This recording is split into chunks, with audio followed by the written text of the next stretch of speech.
If you're at all familiar with famous Broadway or West End productions, you've heard of Andrew Lloyd Webber and the shows that bear his name.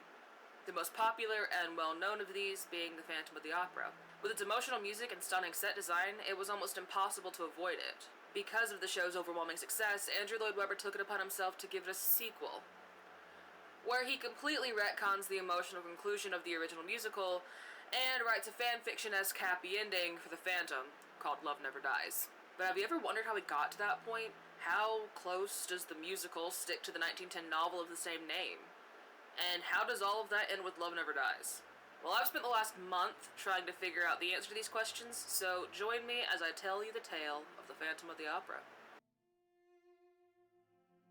On May 6th, 1868, Gaston Leroux was born to Marie Bidouin and Dominique Leroux, who would marry a month later, in Paris, France. Dominique was a wealthy shipbuilder, allowing him to provide a very comfortable and carefree childhood for his son.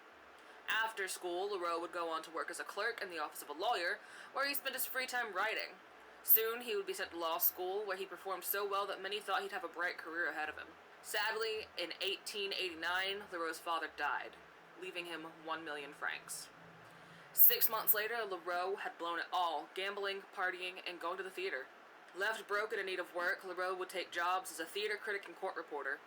Using fake credentials, he was able to get interviews with high-profile prisoners, leaving his editors impressed, and by 1890, he was a full-time journalist. During his time as a journalist, Leroux would publish many of his short stories, and in 1907, he would publish his first novel, The Mystery of the Yellow Room.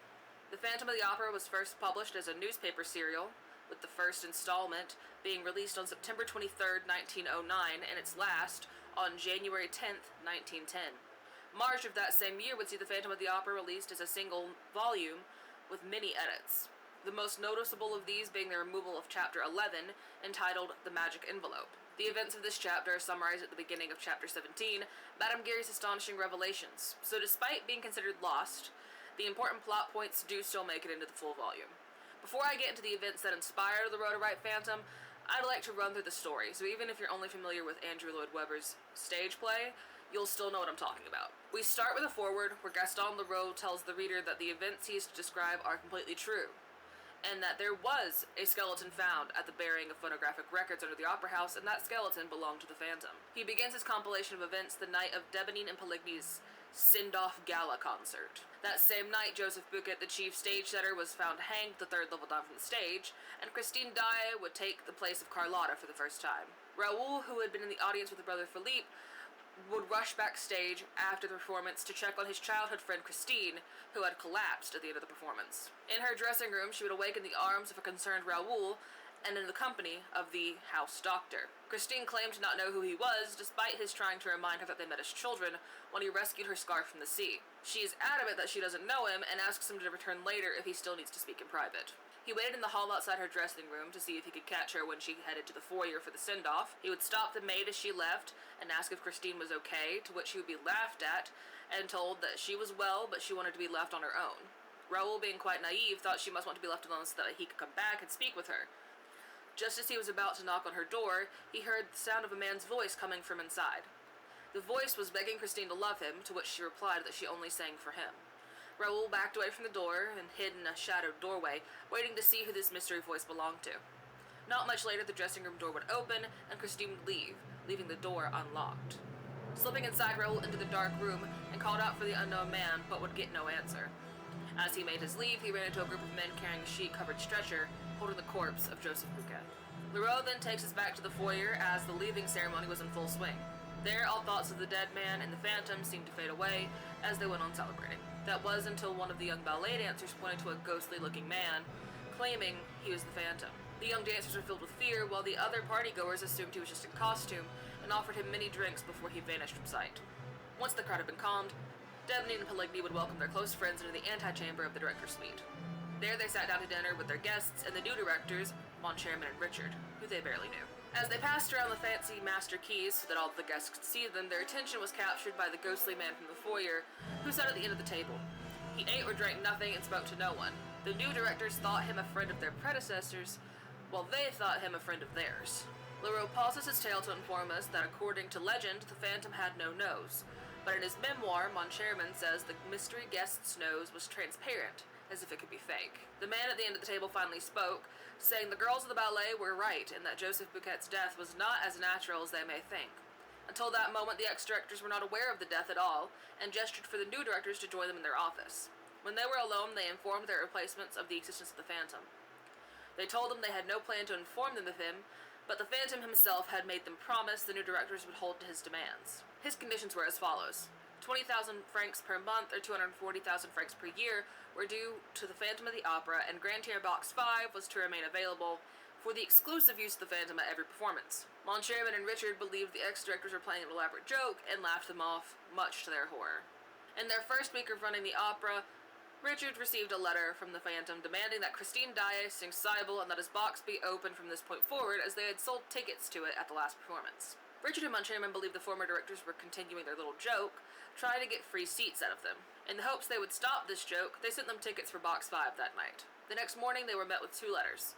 One from the Phantom thanking them for the box and reminding them of that month's payment, and one from the former directors thanking them for the invitation but saying they had no right to occupy that box. Enraged that they were being made fools, they sold tickets to Box 5 that night, inviting the wrath of the Phantom. The next day, they would interrogate Madame Giry, the attendants for Box 5, who fully believed in the Phantom's existence. Fed up with all this talk of the Phantom, they would dismiss her and inform security that she had been let go, and the pair would decide they needed to investigate this mysterious Box 5 for themselves. Sometime later, Raoul received a note from Christine telling him that she had not forgotten him, and that she would be going to visit her father's grave, where he was buried with his violin, the next day, as it was the anniversary of his death. Once again, Leroux pauses his story to give us some background on the relationship between Raoul and Christine. Her father was a farmer in Scandinavia who played the violin when he had time. After his wife died, he and the 5-year-old Christine sold the farm and set off to find fame and fortune. Finding nothing but poverty, they returned to the countryside and traveled from fair to fair. At one of these fairs, a man named Professor Valeris heard them and took them into his home in Gothenburg because he saw promise in Christine's voice, and her father was a gifted fiddler. Valeris and his wife took the pair in and provided for them. When the couple had to move to France, they brought the Daaes with them. In the summer, the family would spend their holiday at Paros Bay in Brittany, where they could find comfort in the sea, reminding them of their homeland. It was there they met a young Raoul who was on a visit to his aunt, when one day he broke away from his governess on a walk to run into the sea and retrieve Christine's lost scarf. The 2 children would play together for the rest of the summer, and her father began violin lessons for the young boy at the request of his aunt. They would sit together and listen to Mr. Daae's stories of the North, one of which being the story of little Lottie, who was visited by the Angel of Music. He told them all great musicians received a visit from the angel, and that when he was in heaven he would send one down to Christine. At the end of the summer they parted ways and did not see each other until 3 years later, after Professor Valeris' death. This meeting was awkward to say the least, as both adolescents had found themselves with a crush on the other. She tried to put him out of her mind, focusing on her art, until her father died, seeming to take her passion with him. She still attended her classes at the Paris Conservatoire, and even performed at the Paris Opera. Raoul's love for her returned in full when he saw her on stage, and he tried many times to get her attention after performances. It wasn't until the evening she collapsed that he was able to speak with her. When Raoul finally made it to Paros Bay, he waited at the only inn for her to appear, when at last she would walk through the door. She had just returned from Mass, and he confessed he loved her right there in the lobby of the inn. She was confused as to what he meant and if he was telling the truth, and after Raoul told her that he heard a man's voice in her dressing room, she ran away in tears. Raoul waited in the lobby for hours for her to return, but she made no appearance. Sad and feeling rejected, he walked to the cemetery and said a prayer over Mr. Daae's grave, then left to sit on the edge of the moor, overlooking the sea. He reminisced on their shared childhood and the evenings they spent in that very spot together, watching the sunset. Christine appeared and joined him, telling him that the voice he heard was the angel of music her father sent to her. Raoul didn't believe the man was actually an angel, instead believing it's someone taking advantage of her. Once again, she ran off upset, and he did not see her again until that night when he caught her sneaking out of the inn. He climbed down from his balcony and followed her all the way to her father's grave. She knelt in the snow in front of it and began to pray. Just after midnight, she raised her head and hands to the heavens, and music began to play. The song was a violin piece her father would play when he was feeling sad and meditative, and it seemed to come from the heavens above. When the piece had finished, Raoul heard a strange noise near him, seeing a shadow leaving from the graveside. He followed the shadow into the church, where he was able to grab a hold of its cloak and see its face. A hideous death's head, before passing out and waking in the inn the next morning. Leroux takes us back to the director's investigation of Box 5, where they find nothing out of the ordinary, and decided to watch that Saturday's performance in the Phantom's box. The morning of that performance, they received a letter from the Phantom with a list of demands to be met, or that evening shall be cursed. His demands are as follows. Box 5 will be restored to him. Christine shall have the role of Marguerite. Madame Giry is to be immediately reinstated, and a letter delivered to him by her of their agreement to his terms. They once again believed they were being made into fools, but before they could discuss any further, the head groom of the opera stables rushed into their office to demand that they fire all the stable hands, as the white stallion Caesar had been stolen, and they all insisted it was the Phantom. After dismissing him, Madame Giry entered and presented a letter from the Phantom saying the directors had something for her, to which they promptly kicked her out. At the same time, Carlotta received a letter threatening her with a fate worse than death if she were to perform that night. She believed it to be a plot against her by Christine and her supporters, and resolved to go on regardless. That evening, Act 1 would pass without incident, and the directors from Box 5 would spot Madame Giry's replacement in the audience with her husband and her brother, as she was due to start soon but had never been to the opera. During intermission, they were told of the supposed plot against Carlotta, but Act 2 cut their conversation short. The act once again passed without incident, and the directors could find no more information about this plot before Act 3 began. Leroux takes us into Raoul's box, where he sat distraught, as he had received a letter from his love on his return to Paris telling them that if he truly loved her, he would stay away for his own safety. During Carlotta's duet in this act, she opened her mouth to sing, and instead of the beautiful melodies from moments before, a hideous croak ripped itself from her throat. During the chaos the croak caused, the directors felt the chill of the Phantom in the box, and a voice rang out. The way she sang tonight could well bring down the chandelier. And the massive chandelier swung down into the audience, landing directly on Madame Giry's replacement and killing her. After that fatal evening, Christine would disappear for 2 weeks. During this time, Raoul paid a visit to her home and spoke with Madame Valeris, who told him Christine had been receiving lessons from her angel for 3 months, and despite being fond of him, had vowed to never marry to please the angel. The next morning, he received another note from Christine, telling him to come to the masked ball dressed as a white domino, and to be sure he could not be recognized. The night of the ball, he did as he was asked, slipping through the crowd as a white domino. A black domino came up to him and gestured him to follow. They made their way through the crowd and passed a figure dressed in red with a skull mask claiming to be the Red Death. The pair moved faster until they made it to an empty room, where Christine told him that is the last time they could ever see each other, despite her feelings for him. She ran off, leaving him there alone, and he wandered the halls of the opera house, finding himself in her dressing room, where he tried to find the secret door the man used to leave when he was there last, and debated leaving Christine a note. When he heard footsteps in the hall, he ducked into an alcove behind a curtain and waited to see if the man would return. He heard the voice, but to his surprise there was no one but Christine there, and before he could move, she disappeared into the wall behind the mirror. The next day he paid a visit to her home in the hopes of an explanation, and found Christine with a gold ring on her finger. He confronted her about the man she called Eric, and she begged him to forget his name and promised to explain everything the next day at the opera house. There, they caught up as if nothing had happened, and Raoul told her he would be leaving for a month for an expedition to the North Pole. She suggested that since they could never marry, they can play as engaged until he leaves, and then they would never see each other again. Raoul agreed, and they spent their next few weeks playing as engaged within the walls of the opera house, until Raoul could no longer take it and decided not to leave because he loved her. She disappeared for 2 days after that, and when she returned, he swore to leave as promised if it meant she would not cause them to miss any more time together that month. They continued on as before, until the day Raoul asked to see the lower levels of the opera, and she refused in terror. She took him up to the roof, where they could speak freely, and told him the full story of the Phantom. Christine calls him a devil, and tells him that she is terrified of him, and she fears the next time he takes her away, he will keep her forever. She agreed to run away with Raoul the next night, as that was when he would come for her for the last time. After some prompting, she told him that when she first met Eric, she believed him to be the angel of music sent by her father, as he seemed to be able to pick up where he left off, teaching her in the same way. All went well until the night she first saw Raoul in the audience, and in her excitement she told her angel, making him disappear in jealousy. The next day the voice told her that if she were to marry, he would have no choice but to return to heaven, so she swore off earthly love so that he would stay. The voice was pleased by this, and continued to teach her until the night she woke in Raoul's arms. The voice recognized him and told her to send him away, and she agreed to do so in Paris when she visited her father's grave.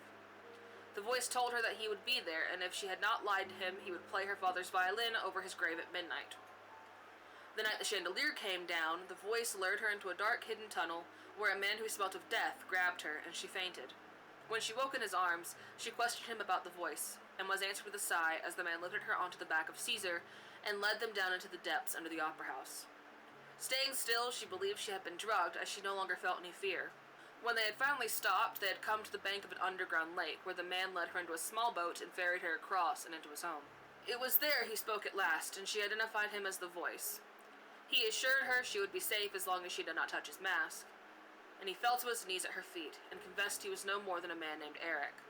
Christine told Raoul that Eric loved her and would commit any crime for her, and feared that if they ran, he may kill them both.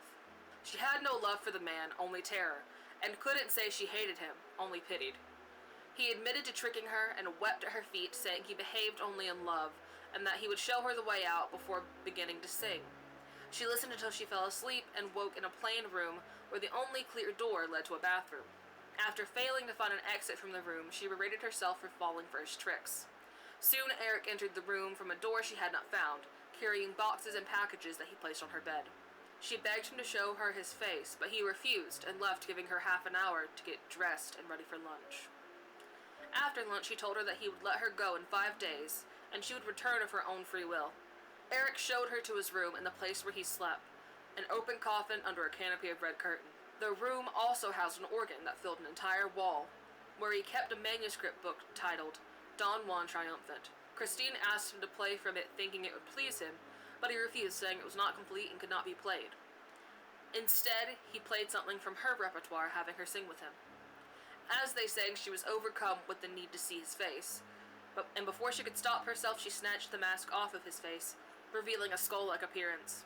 She described him to Raoul, saying, "You have seen dead men's skulls desiccated by the passage of time. You also saw the Red Death prowling through the masked ball at the opera. But none of those death's heads moved, and their dumb monstrousness was still and fixed. They were not alive. So imagine, if you can, the mask of death itself suddenly coming to life, with its 4 black holes of eyes, nose, and mouth expressing boundless rage, the impeccable fury of a demon, but all with no expression in its black eye sockets, for, as I later discovered, you can only see his smoldering eyes in the deepest darkness. Imagine the scene, me pressed back against the wall, the picture of terror, and he, the personification of all that is foul." Eric then went off on a furious rant, grabbing her by the hair and making her look at him, and forcing her to claw at his face. He continued to rant, saying now she could never leave, for she would never return on her own. Christine returned to her room when he released her, and prepared to take her own life with a pair of scissors she found in her bathroom, when she heard the sound of Eric's Don Juan coming from his room, describing it as a long, wrenching, magnificent cry of distress. She decided to play into his wants so that he may let her go, and he believed her, allowing her to leave as she promised to return. When Christine finished her tale, she confessed her love to Raoul, embraced him, and offered him a kiss. Unknown to the pair, they were being watched by the Phantom the entire time from the strings of Apollo's lyre. The pair ran from the roof in fear when they saw what they thought to be his eyes, running into the man known only as the Persian. He guided them in a safe direction before disappearing into the shadows. The two lovers continued to run, with Raoul trying to convince her to leave that night, but she promised that Eric wouldn't try anything until after she had performed, as she was meant to meet him by the lake. As they stood in her dressing room talking, she worried her fingers and realized the gold ring Eric had given her was gone. He had made her promise she would always wear it, and she worried that now something terrible would happen. That night, Raoul saw what he thought was Eric's smoldering eyes on his balcony, and took his pistol and shot the figure. The noise woke his brother Philippe and their house staff, who ran into his room. Raoul paid them no mind, going out onto the balcony to see if he had hit someone, and finding a trail of blood leading to the drain pipe and along the gutter. Philippe thought his brother had gone mad and sent the staff out of the room so they could speak in private. The staff could hear them shouting at one another, and the next morning the paper held an article stating that the brothers were in a fight about Raoul's love of Christine. That same morning, the brothers shared a brief goodbye over breakfast before Raoul left to make plans for his departure and would not see his brother again. Raoul waited backstage for Christine to complete her performance so they could leave. All had gone relatively smoothly until she had gotten to the final line of her song when the lights blinked out and Christine was gone. The theater was in a panic and no one could find her, and the directors had locked themselves in their office, refusing to speak to anyone, until Mon Chairman opened the door, shouting for a safety pin, and as soon as he had it, he slammed the door in the onlookers' faces. Raoul spent this time running around trying to find Christine, but no one had seen her. He was just about to give into despair when the man known as the Persian caught his attention. The road takes us back to when the directors made their first payment to the Phantom. They planned to stake out the theater to watch Box 5, so they could see who was behind the scheme. They watched the box until everyone had gone and not a soul aside from Madame Geary had entered it. Once the theater was empty, they went up to the box and found the letter with the seal still intact, and when it was opened, they found 20,000 francs. But upon further inspection, they discovered they were all fake. On the morning of Christine's disappearance, the pair of directors received another letter from the Phantom and decided to get to the bottom of this once and for all. They called for Madame Giry and interrogated her once again. She told them the Phantom predicted that her little Meg would become Empress, and she believed him. They questioned her further until she told them how she pulled off the stunt with the magic envelope. She never placed the one from the directors in the box, instead placing one given to her by the Phantom. At a later date, she slipped the real envelope into the pocket of one of their coattails. After their conversation with Madame Giry, they would go on to reenact the night of the first payment. This all led the pair to locking themselves in their office, demanding a safety pin so they could ensure the money was not stolen again. Hours later, they checked Richard's pocket, finding the pin still attached to the cloth, but the envelope gone. Before they could figure out how it was done, Inspector Minfred came to question them on the disappearance of Christine Daae. Up until that moment, they had no clue she was even gone and offered no help. But Raoul, who was present, insisted it was the Phantom who took her, and that his name was Eric. The inspector said that it was his brother Philippe that abducted his lover, and that he had seen his carriage rushing through Paris. Raoul ran out of the office, hoping to catch up to them, and the inspector realized he wasn't for certain that it was Philippe, and his best lead had just ran out the door.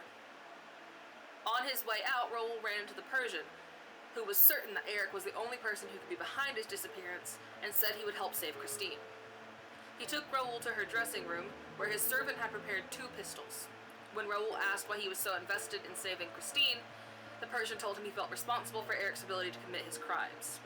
He brushed off any further questions as he began to investigate the mirror after Raoul mentioned that was how Christine vanished the first time. He looked for any sort of trigger to make it open, and insisted Raoul be ready for anything, and pulled him close with his free arm when suddenly the mirror gave way, turning like a revolving door. The pair navigated through the hidden tunnels in the walls of the opera house, making their way down to the lower levels. The whole time he insisted Raoul keep his arm up at eye level as if he were in a duel. When they made it down to the last level, they encountered a fiery face terrifying both men. They ran until the face caught up with, and finally, passed them. As the face passed, he announced he was the rat catcher and that they should not follow. As the pair recovered, the Persian warned Raoul to avoid the water, as he had almost been drowned by the siren inside the lake. When they had made it down to the last level, they walked along the side of the basin, feeling the wall, looking for a hidden door. The Persian found it when he pushed on a block of stone that returned to its place when he released it, and a section of the wall moved out of their way. They removed their boots and dropped down into the opening. The room they found themselves in was bathed in darkness, and the only light was from the Persian's lantern. On the ground they found a noose. That discovery sent panic through him as he scanned the walls of the room with his small light. The walls were mirrored, and in the corner of the room stood a metal tree, complete with leaves, stretching up into the darkness above them. When Raoul commented on the mirrors, the Persian responded that they had landed in Eric's torture chamber. Once again, Leroux takes us back in time to the account written by the Persian, where he describes his many attempts to get into Eric's house, only to be stopped by the man himself. Eric warned him to stay away for his own good, and the Persian agreed as long as Christine was let go. She was seen that night at the ball, and the Persian held true to his promise. He continued on explaining how Eric developed his talents in Persia, and that he was very skilled at throwing a noose around his adversary's neck. That was why he insisted Raoul keep his arm up, so that any noose thrown would be unable to strangle him. Not much time after they dropped into the chamber, they heard the sound of a door opening through the wall on their left. In the neighboring room, they could hear Eric asking Christine to choose between the wedding march or the requiem for the dead. He continued on saying his Don Juan was complete, and now he will either live like a noble man with a wife above the ground, or many will die. They waited in silence, thinking perhaps Eric had left, when the sound of an electric bell rang out, and they could make out the sounds of him leaving to go and see who disturbed him. They called out to Christine, but she was tied up and couldn't open the door. She told them that she had tried to take her own life, but he had found her and tied her up so she couldn't try again. When Eric returned, they heard Christine scream in horror, and the Phantom apologized for not having his mask. She insisted the ropes were hurting her, and he agreed to untie her as long as she did not try to take her life again. They went together to his organ, so Eric could sing his requiem for the man that disturbed them, and Christine took that moment to grab the bag of his keys. When he discovered his keys missing, she claimed she was just curious to see what was behind the door, and he told her that he would show her and turned out the lights in her room. He then turned the lights on in the chamber and made her look down into it, and she was terrified. He began to throw his voice around the room, scaring her even more. Only once she had begged and mentioned that it had gotten very warm did he stop. He told her that the torture chamber was modeled after the jungle, and that is why it was so hot. Inside the chamber, Raoul and the Persian were slowly being driven insane by the illusion of the jungle and the heat. The Persian searched the walls for the hidden spring that would open the only door in or out, while Raoul steadily lost his grip on reality. Soon they were both convinced they were lost in the jungle, thirsting to death. They began to fear being left to the animals during the night as they searched through the trees. At dawn, they came across a desert and in the distance an oasis. Raoul was convinced, but the Persian was able to retain some of his sense, telling him that it was just a mirage. Next, they heard rain, but none fell on them. They had begun to think their only way out was to hang themselves from the iron tree when the Persian saw a groove in the floor. He drug Raoul along the floor with him and pried up the wooden trapdoor. They made their way down the stone stairs into Eric's cellar. They searched through the barrels hoping to find water, but when they opened them they found only gunpowder, enough to bring down the whole opera house with everyone inside.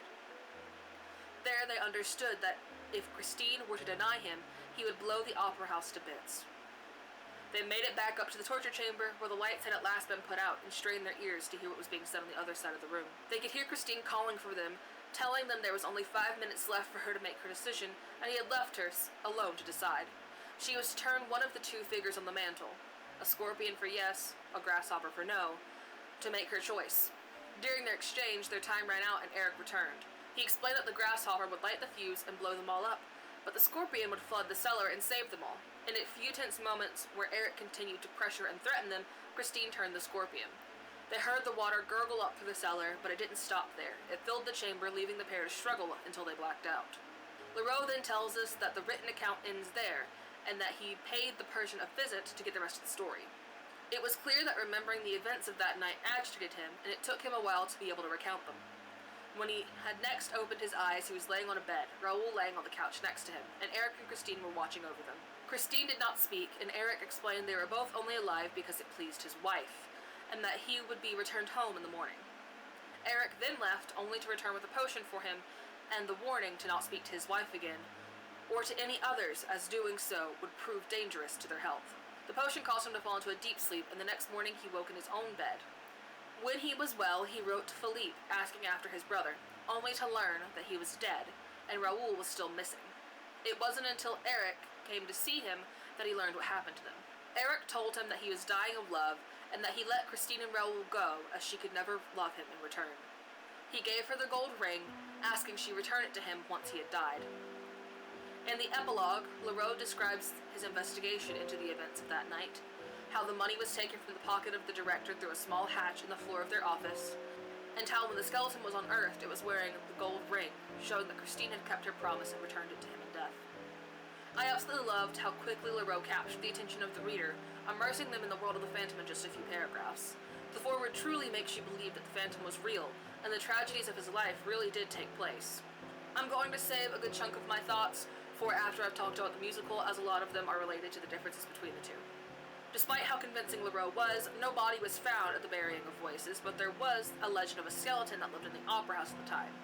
Now it's speculated to be promotion for a production going on, the story of a young man who was a student of dance at the opera who fell in love with another student. Unfortunately for him, she was to marry the sergeant major of the French guard that served the opera. He got it in his head to try and kill his rival, and on the night he tried, he was caught.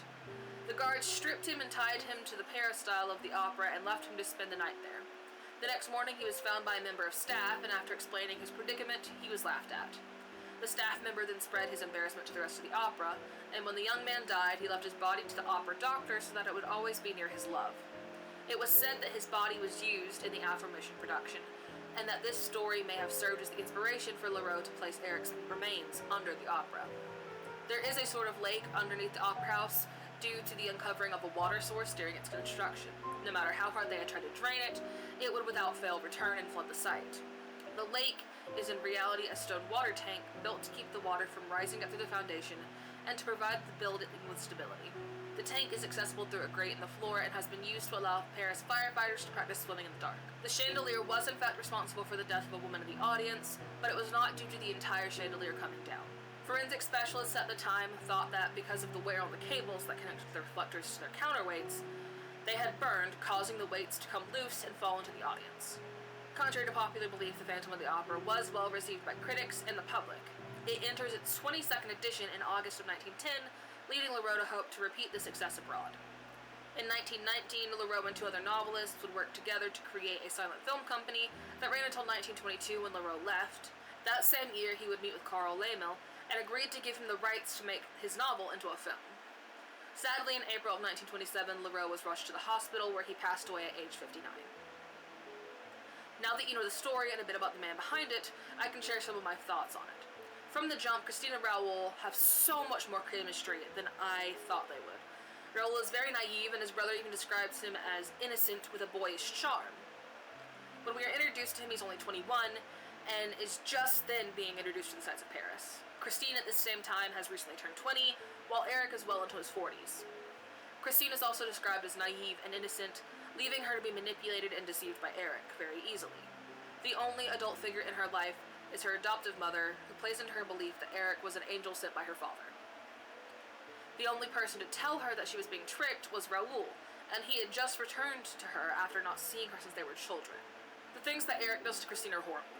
He manipulated her for his own gain, only to fall at her feet sobbing with apologies the first time they met face to face. It's disgusting. He treats her as if he owns her and expects her to hate him at first, but learn to love him. If she hadn't seen his face, he would have repeated the kidnapping process over and over until she caved and came of her own free will. Eric makes her tell Raoul to never see her again because he saw how happy she was to see him in the audience. The way he jumps between demanding she love him and apologizing for making him see him leads Christine to flip-flop between terror and pity. She holds no love for Eric and only plays along so she has a chance of leaving and continuing to live and to see the people she cares about again, like Madame Valeris or Raoul. At the end, she fully resigns herself to a life of misery just so Eric won't kill anybody else and Raoul and the Persian have a chance to live. Eric only lets them go when he gets stuck in a spiral of self-pity and realizes that she will never love him the way he wants her to. He spent the rest of his life in a spiral of self-hate and misery. Not once does he express remorse for his actions. Raoul and Christine went through a traumatizing event that will haunt them for the rest of their lives, and Eric never gets punished. Also, the only other name we get for the Persian is Daragoa, which means police chief in Persian. So he doesn't get a name, he is only referred to as his title or his race. Having said all of that, let's move on to the musical. Andrew Lloyd Webber discovered the Phantom of the Opera in 1984, when Ken Hill put on his own adaptation of the novel on London's West End and approached Sarah Brightman, who would soon marry Lloyd Webber, to play the role of Christine. Brightman would have to decline due to prior commitments. Lloyd Webber would then approach Cameron Mackintosh with the concept, leading the pair to hold a screening of the 1925 Lon Chaney adaptation, as well as see Ken Hill's stage play. Deciding it would make a successful musical, Lloyd Webber looked to Jim Sherman, who had directed shows like Rocky Horror and Jesus Christ Superstar, to direct his production. Sharman declined, having moved into directing mainstream opera in his home of Australia, and telling them they were missing a great romance plot. After finding the novel in a New York bookshop for $1 and giving it a read, Lloyd Webber had a new view of the story. He called Mackintosh, saying, "I think if I follow the romance in the novel, it could be the plot I'm looking for. I'll give it a go." He wrote the score with his then-wife Sarah Brightman in mind, and premiered it at his yearly music festival, and got Hal Prince to join on as director. After saying yes, Prince took a trip to the Paris Opera House to familiarize himself with the setting of Leroux's work.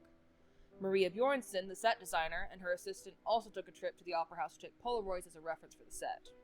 The choice to unmask the Phantom in his own opera on stage came from the need to keep the moment dramatic. Lloyd Webber said, "Clearly one of the biggest problems was the unmasking of the Phantom.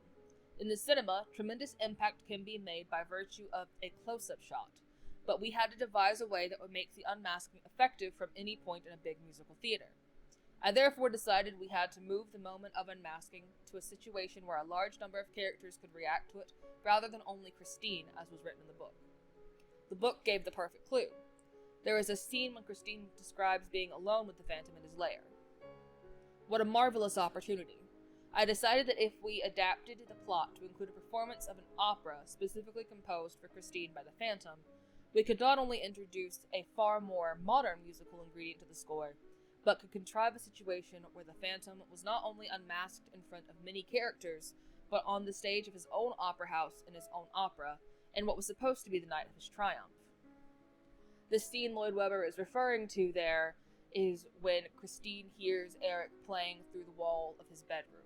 The Phantom of the Opera ran on Broadway from January 26, 1988 to April 16, 2023, running for 35 years and over 13,000 performances. Andrew Lloyd Webber's Phantom begins at an auction where we are first introduced to an elderly Raoul who buys a monkey music box that plays the song Masquerade. Before the chandelier rises and we are taken back in time to the day the new directors are being shown around the opera and introduced to the company. It's during this rehearsal that Carlotta walks out due to almost being hurt by a falling set piece. Madame Geary then brings out a letter from the opera ghost welcoming the new directors to his opera and informs them to keep his box free and that his salary is due. They brush this off, instead worrying about who will sing in that night's performance of Hannibal. Meg speaks up and insists that Christine should sing for them. She does, and the new directors are amazed and have her sing in the final performance, where Raoul sees her from the director's box. Afterward, Raoul meets her in her dressing room, where we learn that they met as children, and Raoul insists they go out together to celebrate her success and catch up.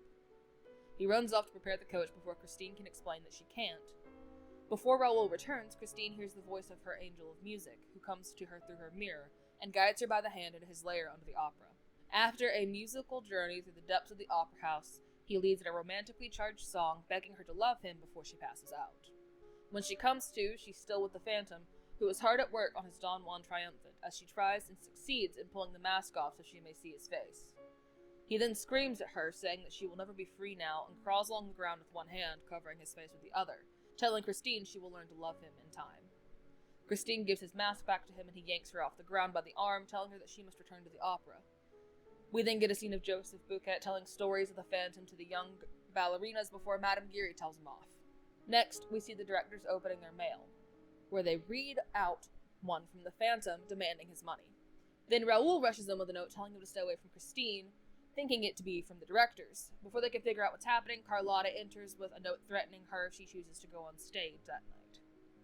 Madame Geary then enters saying that Christine has returned and will see no one, and presents another letter from the Phantom. He tells them that they have not obeyed him, and that Christine should play the Countess that night, and he will be watching to ensure they do as he asked from his box. That night, Carlotta goes on as the Countess, with the directors watching from box 5, and all seems to be going well until the Phantom's voice rings out in anger that his box has been taken. Christine panics, and Carlotta reminds her her part is silent and calls her a toad, to which the Phantom replies, "A toad, madame. Perhaps it is you who are the toad." Carlotta brushes off his words and takes the number from the top, but instead of singing, she croaks. The Phantom's voice rings out again, saying she is singing to bring down the chandelier, and Carlotta runs off stage, refusing to continue. One of the directors then enters the stage, saying that the performance will return with Christine playing the role of the Countess. But until then, they have moved the ballet from Act 3 up. During the dance, the Phantom hangs Joseph Buquet and frightens the dancers off stage. We are then taken to the roof where Christine tells Raoul about the Phantom, and they confess their love to one another. They agree to leave together, and Christine returns to the stage to perform. Unknown to them, the Phantom is watching them, perched on the statue above them, and is enraged by their conversation. During the curtain call, he releases the chandelier and sends it crashing into the stage. Act 2 opens to the directors in skull masks the night of the masked ball, as they congratulate each other on how well the party is going. The rest of the masked guests join them in a song about it. Christine and Raoul dance through the crowd and have a small argument about how they must keep their engagement secret. They part for a few moments before finding one another again and dancing together once more. At the height of the party, the Phantom makes his appearance, clad in crimson from head to toe, wearing a skull mask that completely covers his face. He has brought them an opera, his Don Juan triumphant. He threatens them with things worse than a broken chandelier, and rips Raoul's ring off Christine's neck, before setting off a fire charge and disappearing. We then see Madame Geary confronted by Raoul. She tells him about the Phantom's history and how he was found in a traveling oddities show, and then we move on to the first reading of the Phantom's Don Juan. They are all outraged at his script, and Christine insists she won't sing, but after getting another note from the Phantom, read by Madame Geary, insulting all of them and begging Christine to return to him, they get the idea to use the performance as bait to capture the man behind this. Christine is terrified of performing, as she believes he will take him forever if she does. Even after Raoul tries to convince her, she still refuses and runs off stage. Despite her refusal, she is still at the rehearsal looking somber. After Carlotta insults the score, they are reminded that the Phantom could be anywhere, and then the piano plays itself, causing the chorus to stop what they are doing and sing. Christine then goes to visit her father's grave, where she sings about how much she misses him and wishes he was still there. The Phantom joins her song from his hiding spot, putting her into a trance of sorts. Raoul shows up and joins their song. Christine continues moving toward the Phantom in her trance until Raoul calls out that he's not her father and begging the Phantom to let her go. She snaps out of it and runs to Raoul, who shouts angrily at the Phantom. He throws fireballs at them and threatens Raoul. Christine pushes him away from the Phantom and drags him off stage. We return to the opera on the night of the premiere of Don Juan Triumphant, where they are working with the armed guards to set up a trap. The Phantom throws his voice around the theater, and the marksman with them shoots into an empty box 5. The curtains then open to the Phantom's Don Juan. The chorus sings and dances happily before the leading man, Don Juan himself, enters. He sings about how he has tricked a young woman into thinking he's more attractive than he is, and covers his appearance with his cloak. Christine enters the stage, and when Don Juan returns to stage, the Phantom has taken his place, and he leads Christine in a sensual song where he gets very close to groping her. She realizes who he is and tries to continue the show, singing about how she has already decided to give herself to him. She plays into his fantasy during their duet while trying to get away from him at any chance she gets. At the end of the song, she pulls the hood off his head, and his masked face is revealed to the audience. He continues to sing to her, forcing a ring onto her finger, and she rips the mask off his face. He drags Christine off stage and down into his lair, and Madame Geary leads Raoul down to her, warning him to keep his hand at the level of his eyes to avoid being hanged. She takes him to the lake and tells him that she will go no further. When we next see Christine, she's in a wedding dress and being thrown to the ground by the Phantom. He tells her to get used to his face as it will be her forever, and she responds by telling him that his ugliness is in his heart, not his face. Before they can continue, Raoul interrupts them and tries to get Christine free. He lets his guard down, and the Phantom slips a noose around his neck and drags Christine away from him, throwing her to the ground again. She's had enough, ripping off the veil and throwing the bouquet at him. The three of them sing about the situation with their voices overlapping each other. Christine then tells him that she was deceived and gave her life blindly. The Phantom has had enough of the situation as a whole, and tells her to choose between him and Raoul. She plays along and kisses him, and he takes mercy on the young couple, letting them go as the sounds of the ensemble, getting closer, echo across the stage. After they have left, the music box from the opening begins to play Masquerade, and Christine returns to give the Phantom his ring back. She sings with Raoul as they cross the lake, while the Phantom sobs into her veil. Once they are out of sight, he sits in his ornate chair and covers himself with a black cloth. Meg Geary then enters to find the chair empty aside from his mask, and as she lifts it up, the stage goes dark. I have my issues with the stage version, most of them being the differences from the book that I'll go into in a moment, but before I do, there are some things I want to discuss about the musical on its own. For starters, the pacing was interesting, to say the least. Almost all of the important plot points are crammed into Act 1, leaving the Masquerade, Don Juan, and Christine's rescue to take up the entirety of Act 2. When I saw the show live, it didn't really bother me much, because I was so engrossed in the moment that I didn't really pay it any mind. But as I watched it from home with a more critical eye, I noticed how many events were crammed into the first act. The other problem I had was specific to the version of the production I watched for this. My partner and I watched the 25th anniversary Royal Albert Hall performance, as it's the only official recording I'm aware of, and I thought I should go for the official one during this instead of a bootleg. The thing that bothered me about this performance was the lack of set decoration, and the over-reliance on the LED screens. The set and costumes are some of the best parts of this production, and the absence of most of the set dressing was noticeable, and it made it hard to suspend my disbelief. I'll put up some pictures here for reference, but seeing this show with a full set was a much better experience than watching the 25th anniversary version.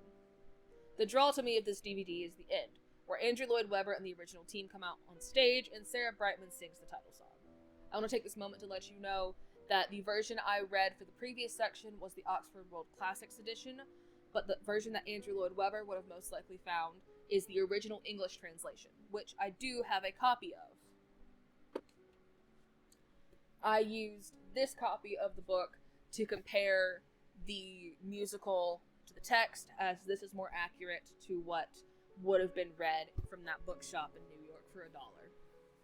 Even then, there are a lot of differences between the book and the musical.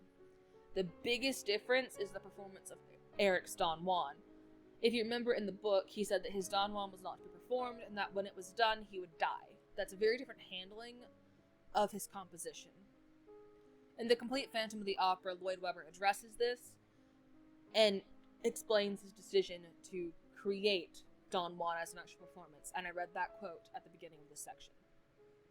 This change is completely understandable, but I did want to address it as it's the biggest difference between the source material and this production.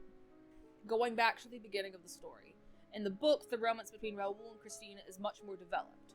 From the start, it is set up that they know and have feelings for each other, and that if Eric weren't involved, they would be together. They are both portrayed as young and naive, and that's very clear in Christine's blind trust in Eric, and Raoul's assumption that she sent everyone else away so that he could come back and talk to her. The Phantom, as a person, is more fleshed out in the book, with a clear background and motive for his actions. And don't get me wrong, on its own the musical is amazing, and it did a lot to shape modern musical theater, but when you compare it to the source material, I begin to wonder how Andrew Lloyd Webber and I read the same book. As I read Leroux's novel, I didn't see a tragic romance with the Phantom, but with Raoul. Christine felt nothing but fear and pity for Eric, and he was obsessed with his fantasy version of her. The musical wipes away a lot of Raoul's character and places much more importance on Eric. His background has also changed, no longer being intertwined with the mysterious man from Persia, but with Madame Giry, who has also taken on a new role. Madame Giry is now the head of the ballet and replaces the Persian entirely.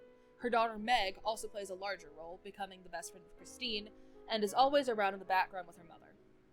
The one major change that bothers me is the removal of Eric's more monstrous actions. When we first meet him in the musical, he leads Christine by the hand to her home, letting her see him from the start. In the book, he tricks her and doesn't let her see him until they're already underground. His face has also changed, and he is much less scary in the musical, being able to wear a half mask instead of a full one. I do understand that this was for practical reasons, as it would be very hard to sing and perform in that level of prosthetics, but it makes it very hard to see him as hideously ugly when he's not. Lloyd Webber has also removed any and all mention of Eric's torture chamber and the cellar full of gunpowder. In all, musical Eric is a much better person than book Eric. He just wants to be loved and has a dark past, where he was held as a prisoner in an oddity show. He is killed once in the past, and during the events we see, but by the time we meet him, he's just a sad, lonely dude that needs help. Even his roughing up of Christine at the end doesn't come close to what book Eric does to her and to others. Pushing her to the ground and dragging her around a couple times is nowhere near as intense as grabbing her by the hair and forcing her to claw his face, and overall being very abusive. And you may think maybe this is just a translation difference. Maybe the translation that's more modern is more accurate than the original. And while that is the case, it is more accurate. Scene that I am talking about does occur in this book almost exactly as it did in the Oxford World's Classic Edition. And this translator did take quite a bit of liberty in how he did it. It's the reason why I didn't use this edition for this video. But it's still the same. He's still very rough and very violent with Christine, dragging her around and treating her very horribly. So looking at just the musical, I can see how a romance between Christine and Eric could work. But the book makes it almost impossible to imagine Christine ever falling in love with him outside of some sort of self-protection. My main question in this section is, how did we get here? What had to be left out to make Eric a potential love interest? To start with, Raoul and his connection to Christine has to be downplayed so Eric can be put on an even playing field.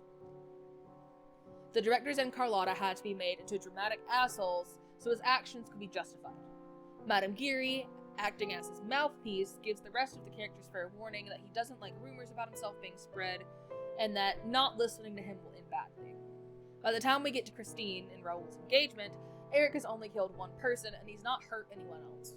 But all of this can be looked over when the audience learns he watched the woman he loves kiss another man in front of him after promising herself to him. And when he brings down the chandelier, it lands at Christine's feet, killing no one.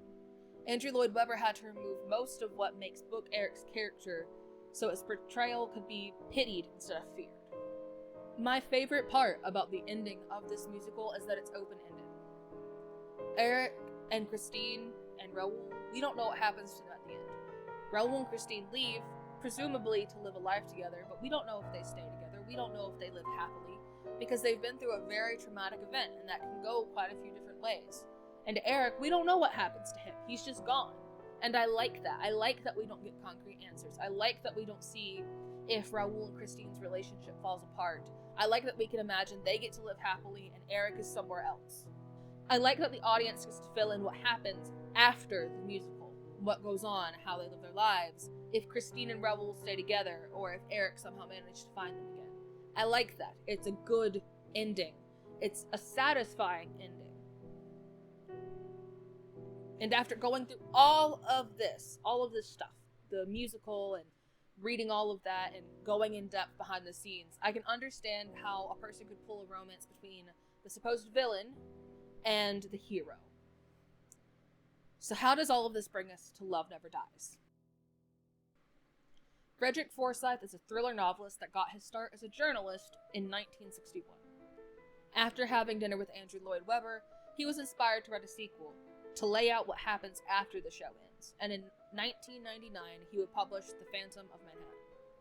Having written only thrillers up to this point, Forsyth was hesitant to take on a romance, and went through many drafts before finally publishing. He was unsure if the novel would be well received, and was worried it would die within the first week.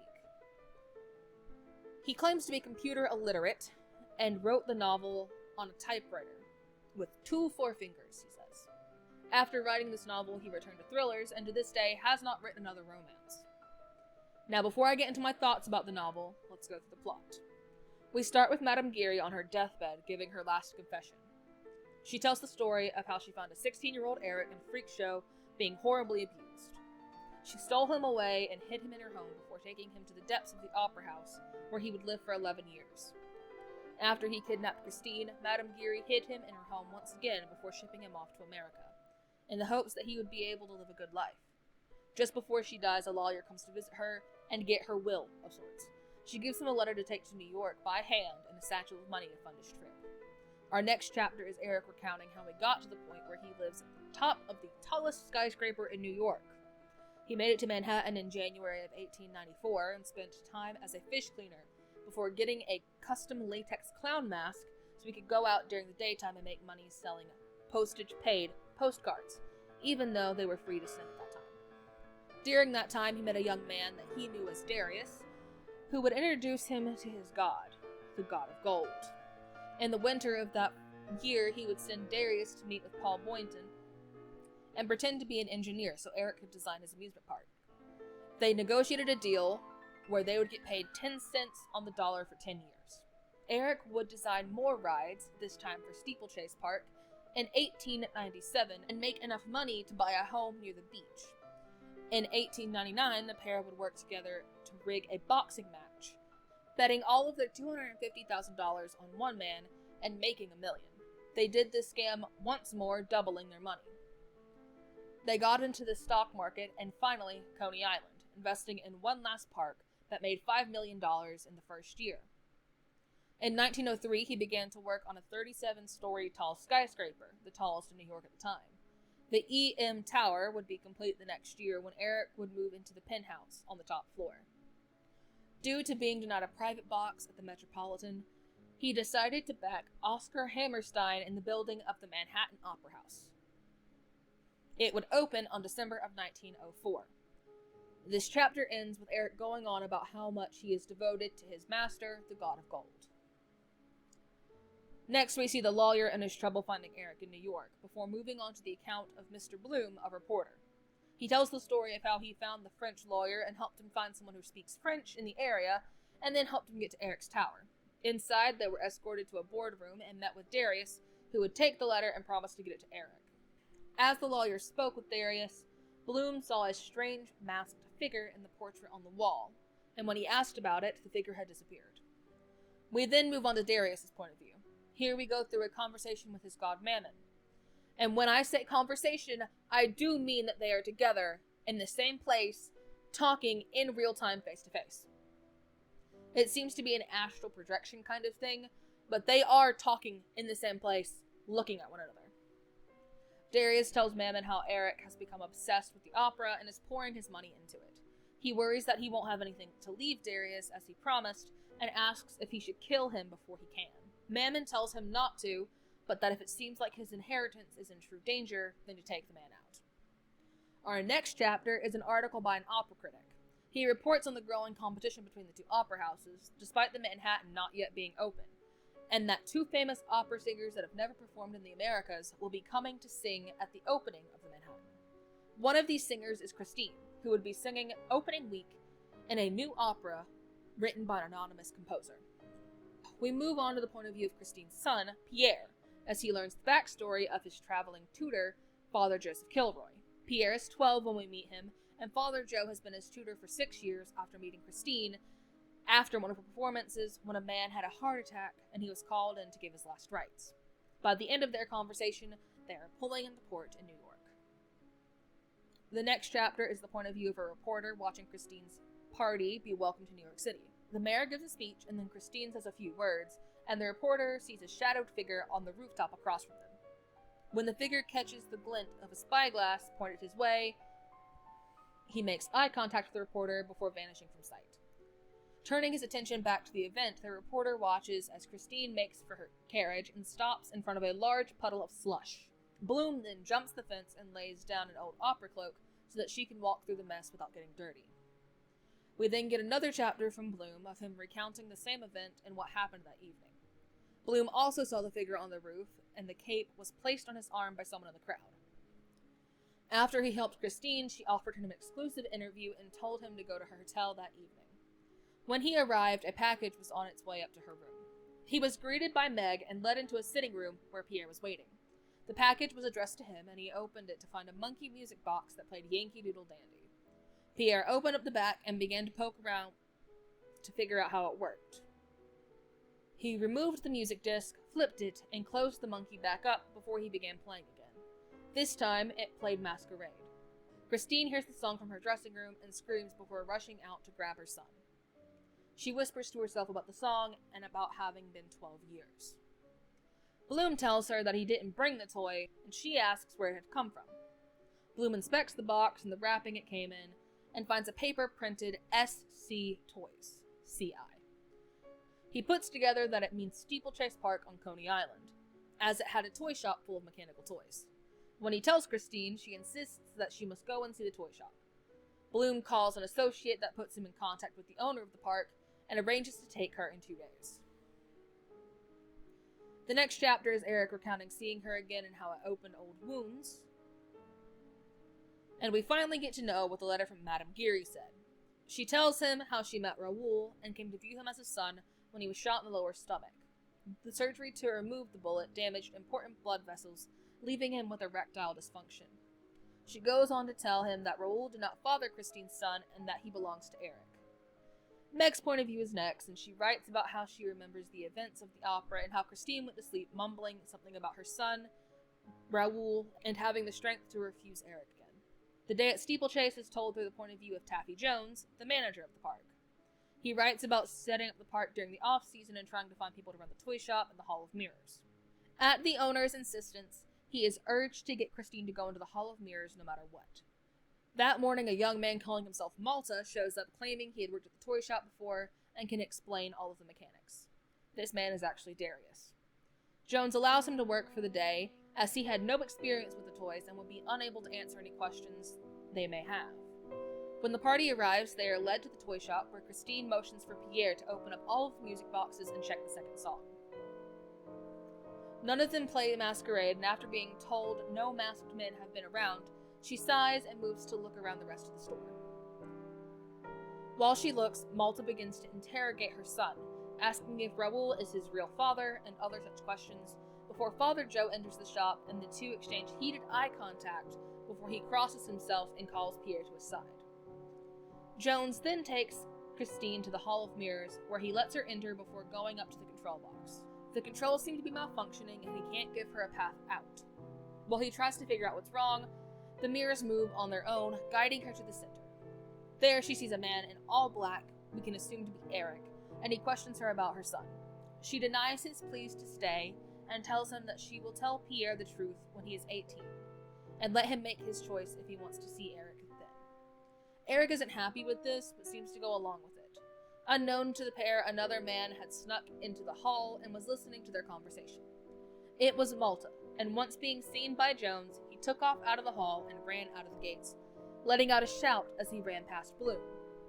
Jones returned to the hall to release Christine, and after the party had gone, spotted the man dressed in black from the hall, watching the coach leave, muttering about how he won't wait for what is his.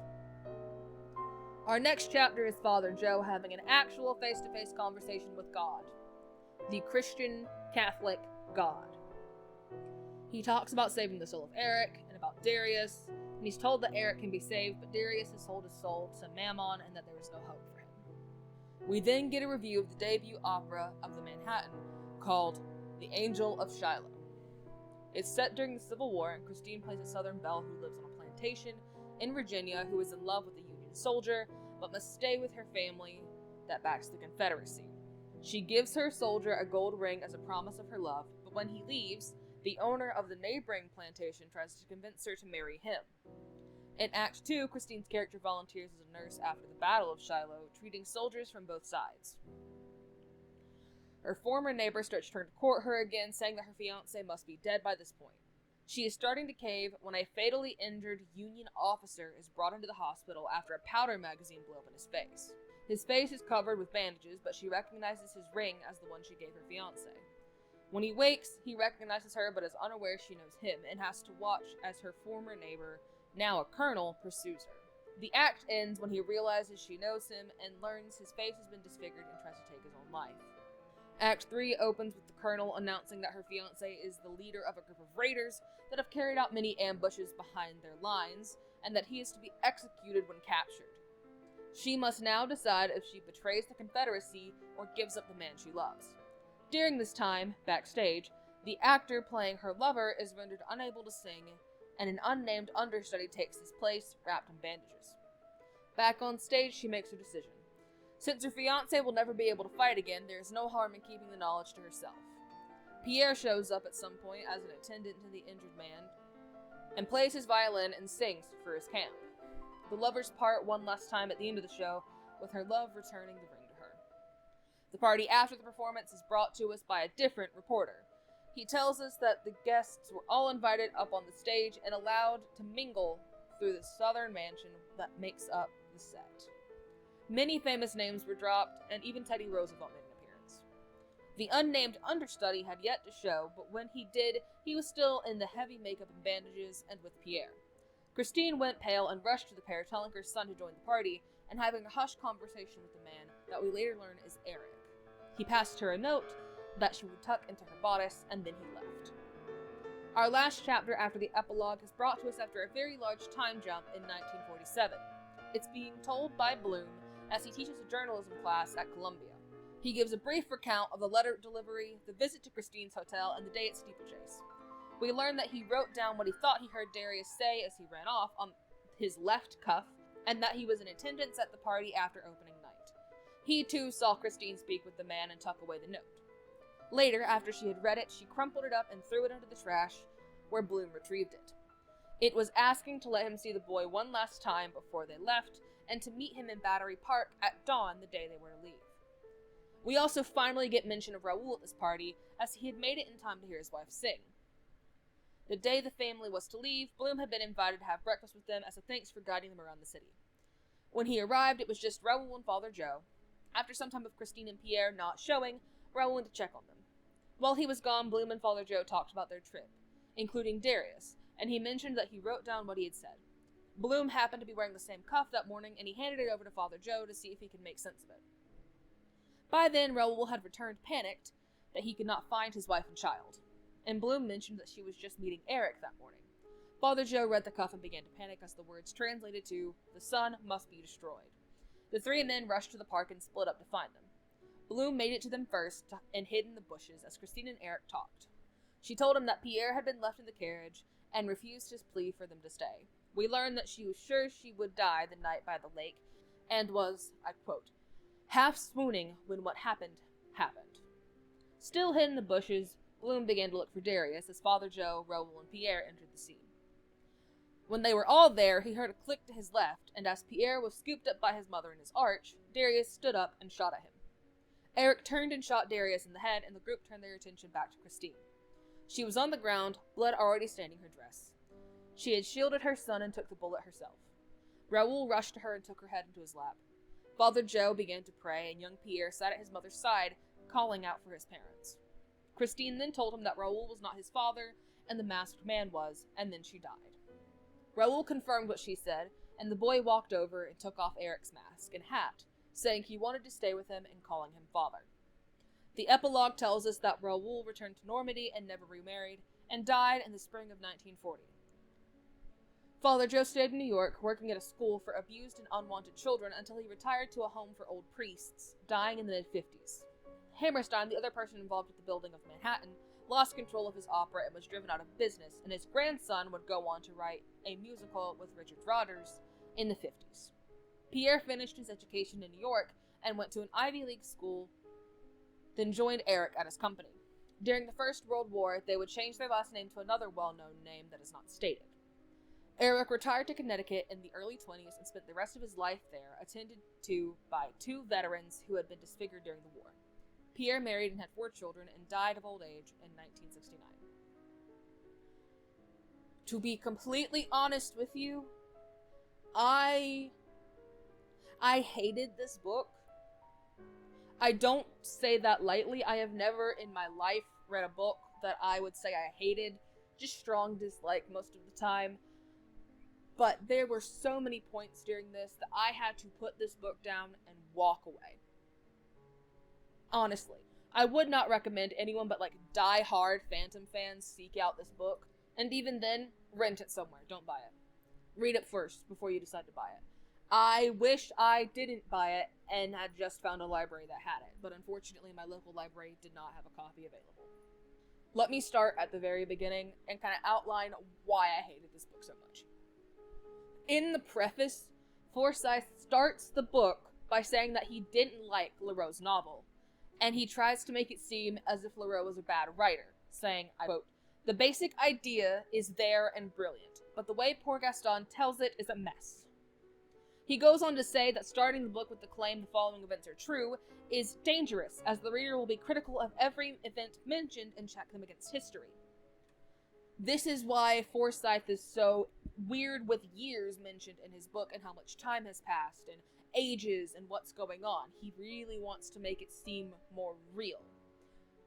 Forsyth dislikes the way Leroux portrayed Madame Geary and says that he got it all wrong. He even goes as far as saying his narration then hairs off in all sorts of different directions, down blind alleys and back again, passing by a host of unexplained mysteries, unsupported claims, and factual howlers, until one is seized by the urge to do what Andrew Lloyd Webber did. This is, take a large blue pencil and trim out the rather breathless diversions to haul the story back to what it is, after all, an amazing but credible tale. Forsyth states that he dislikes that Leroux gave no dates for his events, and continues to try and break the original story down. A large chunk of the preface is just Forsyth saying how much he didn't like the original novel, and saying that Leroux got it wrong, and really driving home that he preferred Andrew Lloyd Webber's version. It really seems to me that Forsyth didn't like the novel, but liked how Andrew Lloyd Webber changed it, and tries to make the reader believe that his account is the truth, and not the original Leroux work. He likes the love story take, and not the original horror-esque mystery, and is trying to justify it at all costs. We can conclude from the preface that this is not a sequel to the novel, but to the musical, so my issues are all really rooted in that. He really talks down about the original novel, where all of this stemmed from, and overpraises Andrew Lloyd Webber's work. You can have a like of the musical more than the book, but there's no point in putting down the source, saying that Gaston Leroux got it all wrong, when Gaston Leroux wrote the original. You can't tell the man who wrote the original that he got it wrong. That's not how this works. Darius, along with being the same name as the Persian servant, is just all of Book Eric's bad parts put into a separate person. And having Meg call her by formal titles when they're supposed to be friends is really strange. All of the little details that he decided to add left me pausing at many points and asking why. The stuff that comes from the musical is good, the stuff that comes from the novel that went to the musical, that went to this book, is also good. But all of it together just left me very confused and needing to take breaks. The conversations face to face with literal gods on an astral plane is interesting. The choice to make Darius all consumed by gold and greed and having sold his soul to this god, Mammon. It's just so confusing. I genuinely don't understand why this is the direction Forsyth took the book. And Pierre is not written like a real child. He reacts in ways that no 12, almost 13-year-old would. No matter how mature they are, the biggest example of this is at the very end of the book when Christine has just died in front of him. And he has just learned that the man that he has known as his father his entire life is not his real dad, and then goes to the masked stranger he has just met for the first time that night, takes his mask and hat off, looks at his disfigured face, and says, "I'd like to stay with you, Father," after just meeting this man?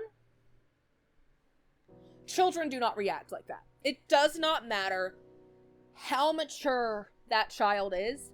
No child is going to react like that when their mother has just been shot and murdered in front of them. I have a lot of problems with that, but let's move on. The only thing I'll give this book is that I did like it more than Love Never Dies. But honestly, to me, the sequel was doomed from the start. The show begins 10 years after the events of Phantom of the Opera with Eric, as he sings about missing Christine. In this scene, he sends her an invitation under Oscar Hammerstein's name to come and sing. The scene then changes to the Phantasma performers introducing the audience to the show in Coney Island.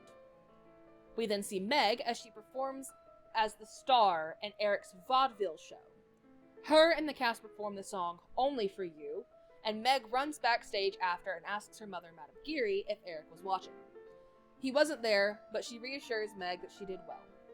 The pair worry that Eric is no longer giving Meg his attention, as they read in the newspaper that Christine will be in New York to sing, and they reminisce on how they smuggled Eric out of France and ended up in the city. We move on to Christine and Raoul, and their son, Gustav, arriving in New York. They are bombarded by the paparazzi before a horseless carriage pulls up with 3 performers from Phantasma inside. They sing and then take the family to their hotel. Raoul is upset by the reception they received and that Hammerstein had not been there, and ignores Gustav's pleas to play with him. A knock on the door brings a letter from Hammerstein inviting Raoul to meet with him at the hotel bar alone. Gustav asks Christine if his father loves him, and Christine sings about how you have to look with your heart, and that Raoul does love him. She sends him off to bed, and Eric bursts through the balcony doors, and Christine passes out.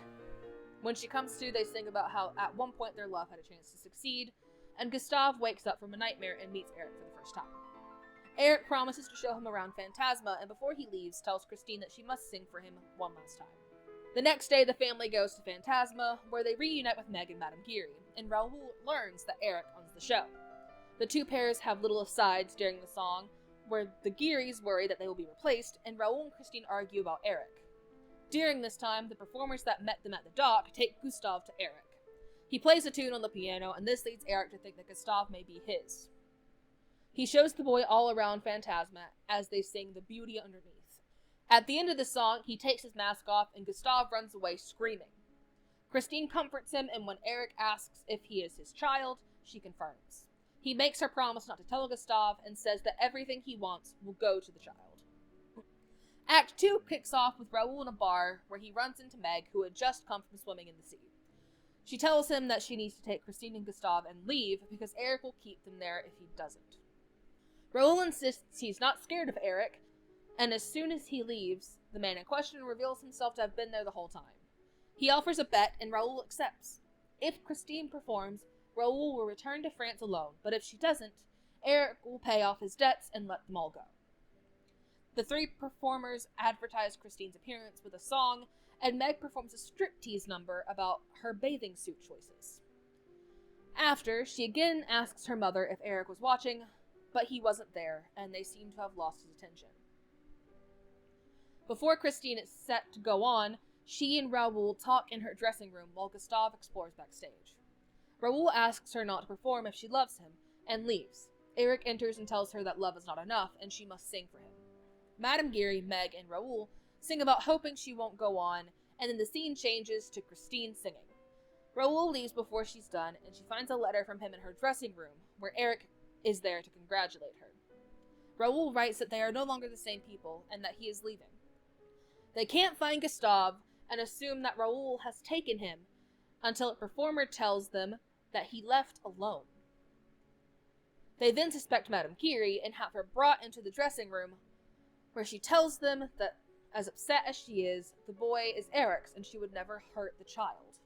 Another performer comes in and tells them that Meg was not in her dressing room, and that her mirror was smashed. Christine fears for her child, and Eric thinks he knows where Meg took him. We then see Meg dragging Gustave by the arm down a pier, as she prepares to throw him into the ocean, as he can't swim and will quickly drown. Eric, Christine, and Madame Geary get there before she can throw him off, and try to talk her down. She laments that she just wanted Eric's attention, and lets Gustave run back to his mother, and puts a gun to her own head. She tells them that she had to sell her body to make money for Eric so he could succeed, and Eric starts to get through to her before saying not everyone can be Christine. This undoes all of his work, and she goes to shoot herself again, but Eric tries to pull the gun from her hand, leading to Christine getting shot. Madame Geary drags Meg away, as Eric cradles a dying Christine in his arms.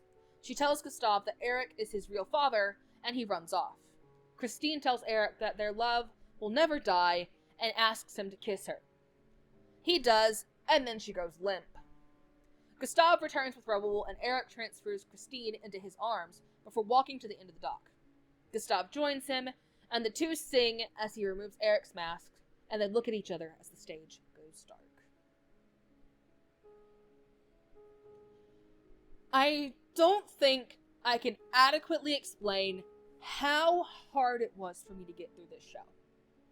The whole thing felt unnecessary and forced, and the version I watched was the third time they'd tried to make this show work, and is apparently the best version, and they filmed it, and I have it now.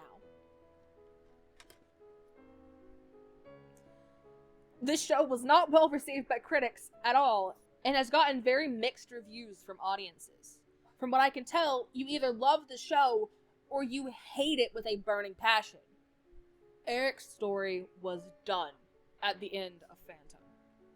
It was tragic, but hopeful, and left you wishing the best for Christine.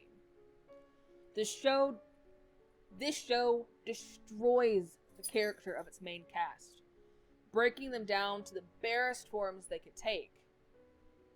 The Raoul that was willing to risk his life to save the woman that he loved is gone, and replaced by a mean husband and father. If this is not even the Raoul from the Phantom of Manhattan, that's just not around. This Raoul is almost abusive to his family, and it's horrible. Eric is even harder to sympathize with here, as everything he does is manipulating someone. Whether it be the Gearys, or Christine, or trying to hurt Raoul, everything he does hurts someone at the end. And any backbone that Christine had is just gone completely. She has no will to stand up for herself. The Phantom of Manhattan did a good job of keeping that, strength that Christine carried in her adamant refusal of Eric the entire novel. But here, she just goes along with it. And I really don't understand why. She just takes whatever the men around her throw her way, tries to focus on her son, despite letting Raoul get away with being very, very mean to him and blow all of their money on his gambling and alcohol addictions. Poor Meg and Madame Geary didn't escape this unscathed either. They now dedicate their entire life to making Eric happy, and Meg does anything she can to impress him. She tells us that she had to sell her body, sleep with strangers, do whatever she could to get Eric money. The only part of this show that I actually liked was Meg's numbers. The 2 musical numbers that we get from her. They're very fun. They're very Coney Island. The set is gorgeous, but that's not really affected by the script or anything. I do love the set, and the costumes are very gorgeous. They're very accurate. But Meg's musical numbers are the best out of the whole show, because they don't involve Eric. As I said before, Phantom was left open-ended. You could assume whatever you wanted happened. But Love Never Dies ends in a true tragedy. Christine is once again used as a reward for the men fighting over her. And instead of potentially getting to live a happy life, she's killed. She's killed by someone she considered her friend, to make it all worse. It's a very unfulfilling end to her story, and the emotional pull that scene tries to have is completely unearned by the show. So how did we get to Love Never Dies? By Andrew Lloyd Webber taking only the potential of romance from Leroux's novel and leaving behind everything that went against it. Boiling the layered story of Christine, Eric, and Raoul down to its barest form and building it back up in a way that he liked. Allowing Forsyth to continue the plot and write a fan-fiction-esque end for his preferred outcome, and Lloyd Webber using that ending as a springboard to make the character he projects himself onto the good guy at the end. I'm not saying that everything that came out of these 2 musicals was bad, just that when compared to the original novel, the source material, it really missed the mark. So please don't take this video as a hate campaign. I am a musical theater nerd. I grew up on Phantom. It has a special place in my heart. I just really was disappointed after reading the source material and the way that it was adapted. Thank you so much for watching. I really hope you enjoyed this, as it's the largest video I've done to date, and the first time my face has ever been on camera. I hope you can excuse the sunglasses and the headphones. I did not know until this point that having nice lighting would give me a migraine, but it does. So this is probably how I'm going to look for the videos here on out. So I can make them this way, and filming like this cuts down on my editing time and is a little more personal, I think. Videos on this level are the way I'm planning to take this channel in the future, and I've already got videos planned for the rest of the year. They're going to come out once a month. Hopefully, I'm aiming for second Saturday of every month, and I've started a Patreon. I told myself that when I hit 100 subscribers, I would start a Patreon, as a way to encourage myself to keep going, to hold myself accountable to making videos for you guys, and I really appreciate all of the support that I've been given. That Grimace video really kicked me off, and I did not expect it to, so I hadn't been prepared for that, and I took a step back from the channel last month to kind of process and make my videos better going forward. On the Patreon, you'll be able to get exclusive bonus content, and the videos will go to you a week early. So instead of having to wait for the second Saturday of every month, you'll get them the first Saturday. Bonus content will come on the second Saturday of the month, and that will be extra stuff. Like this time, it's going to be my partner and I watching and commentating on The Phantom of the Opera and Love Never Dies. So both of those are going to be released now. They're going to be up on the Patreon now because I didn't have it published last week. So I hope that this is something you'll be willing to check out. If you want to wait till there's more content there, be my guest. There's only one tier right now that gives you access to everything. So if that's something you sound interested in or that you'd like to watch, please follow the link in the description. It's there. It'll take you to my Patreon. The links down there are also for my Tumblr and my Instagram. I am not very active on Instagram, but I am very active on Tumblr. I'm just more comfortable there. So if you want to see more from me throughout the month and not just wait till the second Saturday to get your videos, or if you join the Patreon the first Saturday, please go there. I post a lot about what I'm working on. In fact, during the Phantom video, during the writing of this video, I posted some of my thoughts there before ever really writing my script. So if you'd like to, you can check me out on those platforms and see what more I've got. But yeah, thank you so much for watching and taking a chance on my channel. I really hope to do more like this in the future. Since you made it all the way to the end of the video, I'm going to give you a little teaser for October's video. I'm going to be covering Dracula, specifically the novel and an adaptation of Dracula. I'm not doing a movie or anything like that because of the writers and actors strikes, as a way of just solidarity with them. But it is going to be a old adaptation in the form of a video game. So I'm going back to my roots there a little bit. So that if that's something you'd like to see, please stick around, subscribe, bookmark my channel page. I don't really care. Just check back in the second Saturday of October for the Dracula video. And I hope I'll see you then.